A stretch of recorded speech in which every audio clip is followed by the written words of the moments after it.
Para você entender melhor, eu tô em cima da escada e eu já coloquei aqui esse rodapé.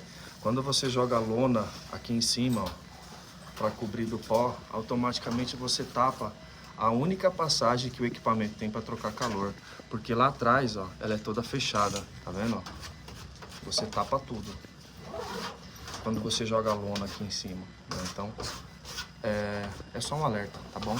Nada mais que isso.